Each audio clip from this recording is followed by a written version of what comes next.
started their careers with project skills and are still doing their things. I think a lot of folks maybe with grocery stores. Let's see, I know in Spearfish when I visit there, there's a young man who grew up in Custer and participated in project skills there, and then he went to live with the community support provider, and I see him at Safeway from time to time when I stop in. Can remember there was another gal that I worked with, a deaf girl who really wanted to get into graphic arts, and we're able to get her set up with local newspaper publisher, and that was a really good experience for her. She went on to attend the Rochester Institute of Technology and studied graphic arts there.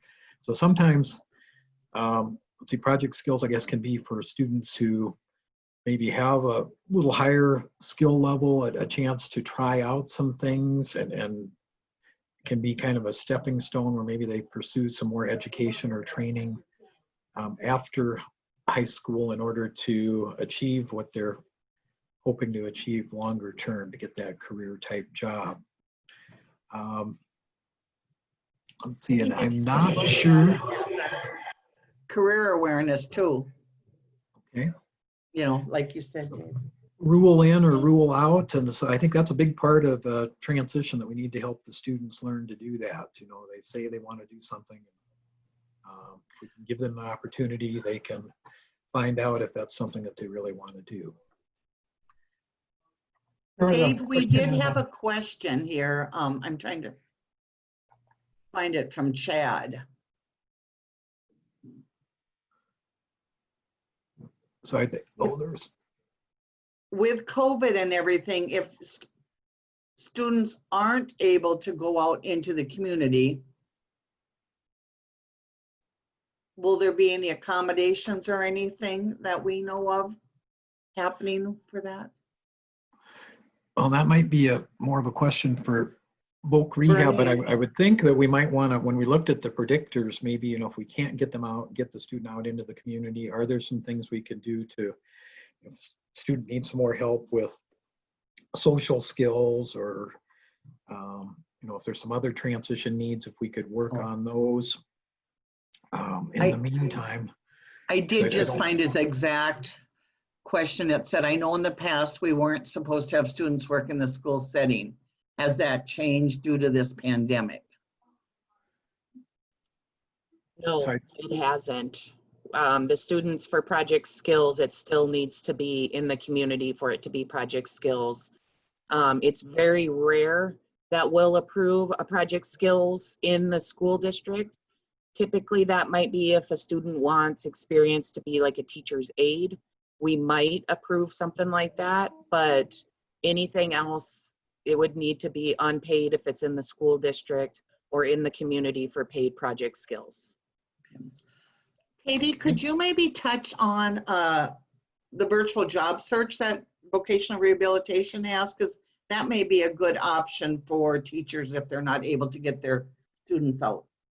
Sure. So if a student is eligible for VR services, we recently signed up for, it's called Virtual Job Shadow. It's a great website where students can do career assessments and they can do career exploration. There's some soft skills presentations on there. I wonder if I'm able to pull it up. Am I able to share my screen by chance? I don't know. I don't know. I'm just, somebody would have to allow me to share my screen and I can show what it looks like. Dan, could you do that? I'm checking to see. But anyway, so each student would be assigned, but again, they have to be VR clients in order to access it because there is a cost associated. Oh, there it is. There. So this is the website. They can search for careers by cluster, education, industry. They just click on a career that they want to learn more about, and there's videos that are all accessible. And then there's frequently asked questions within that career for more videos that they can take a look at. They can add the career to their list so that they can access it again. They can take a pop quiz based on the information that they learned in each video. And then over here, you can see where there's a career description with the duties, the required education, potential earnings, the outlook, college search. So in South Dakota, these are the schools that the student can go to if they want to look at being an aerospace engineer. It's connected to LinkedIn or Indeed. I think it's Indeed. So they can search for jobs in the area and internships, and they can also find out related careers that's within that. They can search colleges. I don't have any colleges under my favorites, but they can compare colleges like costs, size. Let me see.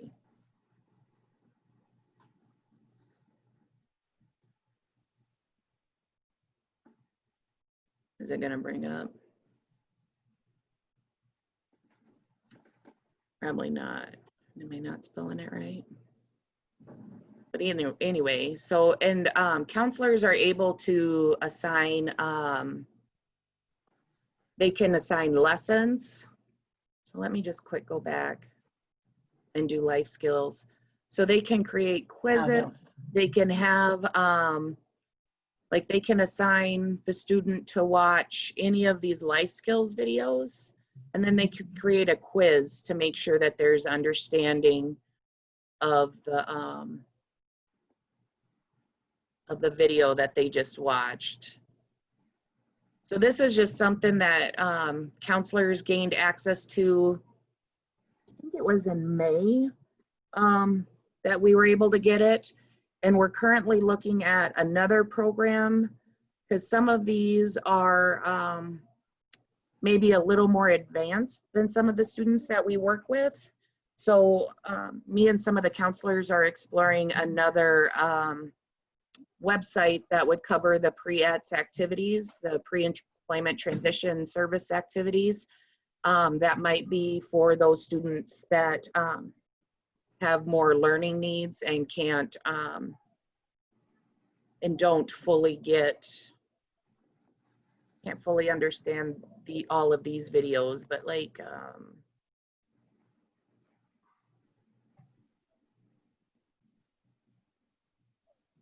but they also have so all of these workers have disabilities, and they're talking about the jobs that they do,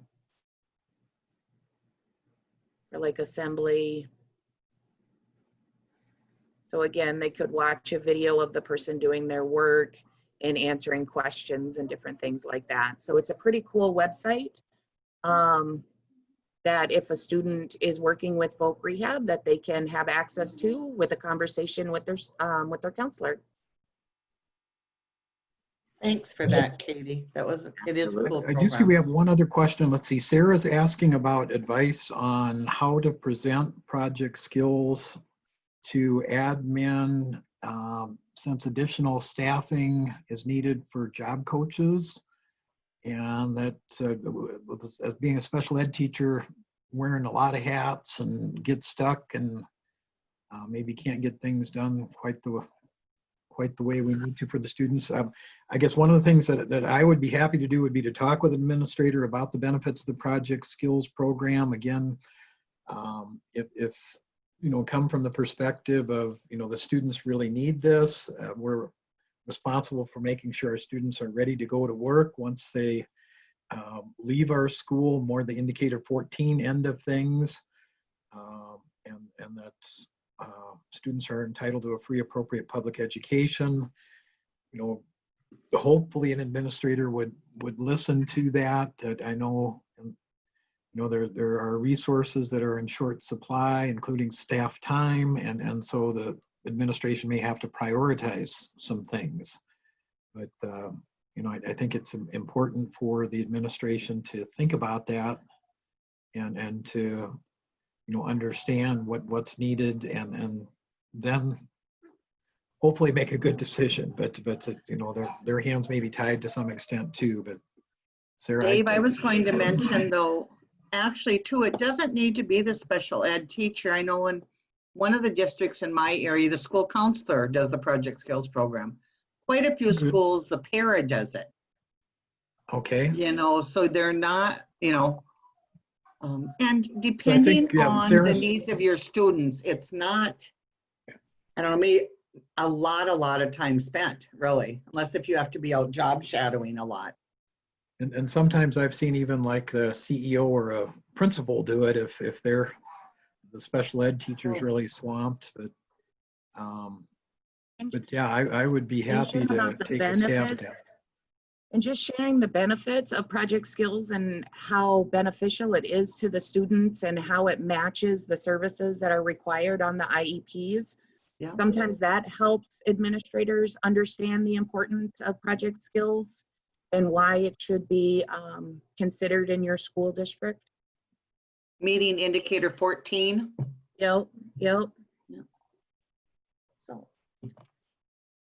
Well, even indicator We're at 13. the 2:15 mark, 2:16 mark, and we probably need to make sure everybody knows the code word is work. So you can put that on your form. and And I've got the links down there. And there are lots of documents that are on the presenter slide, and then also, you know, I guess the tslp.org, our transition services website is a great one. And the one for the NTAC, that was transitionta.org. And again, they'll be presenting again tomorrow. One of their folks will be presenting virtually on the different tools that they have available. But there's lots of research stuff there. And again, that might be something to help an administrator to understand what's beneficial or what's possible. But whatever would work, I'd be happy to volunteer. Hey, Jennifer had a great comment in the chat room. Your administrator isn't, you know, sure of the program. Connect them up or have them visit with other administrators in the area maybe that, you know, are working project skills and see the benefit of it. So thanks, Jen. Thanks to all of you guys for your good input on the chat. Thank you so much.